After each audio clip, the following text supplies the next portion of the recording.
সুমাস কিচেনে আজকের পর্বে সবাইকে স্বাগতম। আজ তৈরি করব আফগান স্টাইলে টক দই দিয়ে মুরগির মাংস। এই রেসিপিটি পরিবেশন করতে পারেন আপনার পছন্দ মতো নান, রুটি, পরোটা অথবা যে কোনো ধরনের রুটির সাথে। এখানে আমি 9 টুকরো মুরগির মাংস নিয়েছি মিডিয়াম সাইজের। মাংসগুলোকে ধুয়ে পরিষ্কার করে এবারে একটি ছুরির সাহায্যে মাংসগুলোর মধ্যে ছোট ছোট করে দাগ করে নিচ্ছি। মাংসগুলোর মধ্যে দাগ করে নেওয়ার কারণে মাংস ভেতর পর্যন্ত মশলাটা খুব ভালোভাবে পৌঁছায়। একটি মিক্সিং জারের মধ্যে নিয়ে নিচ্ছি 5টি মাঝারি আকারের রসুনের কোষ, 2 টুকরো আদা, আরও দিচ্ছি একটি মাঝারি আকারে পেঁয়াজের অর্ধেকটা, দিচ্ছি 6টি কাঁচামরিচ, ঝালটা আপনি আপনার স্বাদ মতো ব্যবহার করবেন, 1/4 কাপ পরিমাণে ধনেপাতা, 6টি বড় সাইজের পুদিনা পাতা। সব কিছুকে একটা মিহি পেস্ট বানিয়ে নিচ্ছি।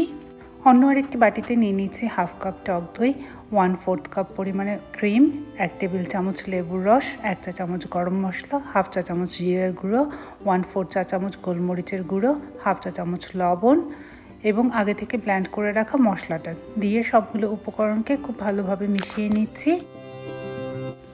সব মশলার মধ্যে মুরগির মাংসগুলো দিয়ে দিচ্ছি, দিয়ে মাংসগুলোকে খুব ভালোভাবে মশলার সাথে মাখিয়ে একটি ঢাকনা দিয়ে ঢেকে 30 মিনিটের জন্য রেখে দিচ্ছি ম্যারিনেট হতে। আমার চ্যানেলে এরকম আরও অনেক রেসিপি রয়েছে। আমার চ্যানেলের রেসিপিগুলো ভালো লাগলে প্লিজ আমার চ্যানেলটিকে লাইক, শেয়ার এবং সাবস্ক্রাইব করবেন।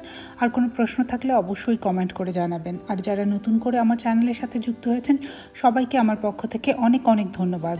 একটি ফ্রাই প্যান চুলায় বসিয়ে দিয়ে দিচ্ছি 1 টেবিল চামচ পরিমাণে তেল। তেলটা গরম হয়ে এলে ম্যারিনেট করা মাংসগুলোকে একটু মশলাটা ঝরিয়ে দিয়ে দিচ্ছি তেলের মধ্যে।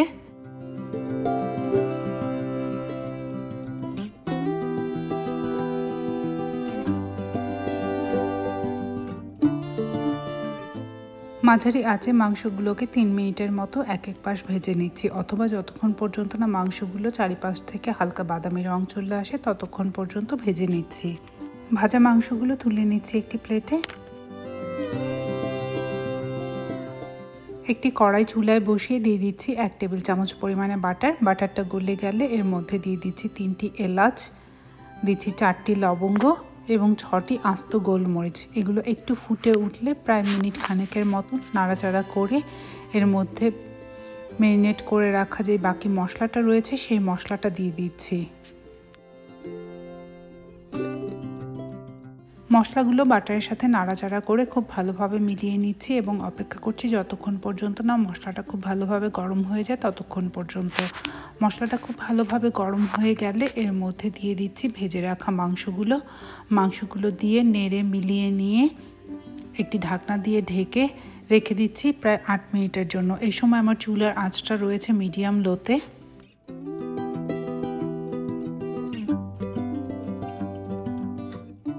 8 মিনিট পরে ঢাকনা খুলে মাংসগুলোকে নেড়ে আবার মিলিয়ে দিচ্ছি। এখানে মাংস থেকে যথেষ্ট পরিমাণে পানি ছেড়েছে, তাই আমি বাড়তি কোনো লিকুইড ব্যবহার করছি না। আপনি যদি প্রয়োজন মনে করেন তাহলে এর সাথে কিছুটা দুধ অ্যাড করে দিতে পারেন। আবারও ঢাকনা দিয়ে রেখে দিচ্ছি মাংসগুলোকে 10 মিনিটের জন্য রান্না হতে।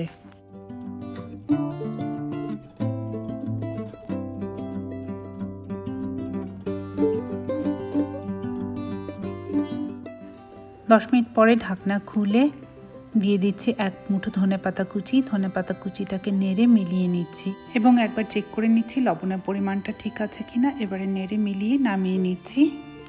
ব্যাস তৈরি হয়ে গেল ভীষণ মজাদার আফগান স্টাইলে ইয়োগার্ট চিকেন।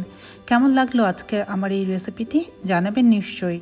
ধন্যবাদ সবাইকে আমার চ্যানেলটি দেখার জন্য। আবারও দেখা হবে নতুন কোনো রান্না নিয়ে সুমাস কিচেনে। ততক্ষণ পর্যন্ত সবাই ভালো থাকবেন। ধন্যবাদ।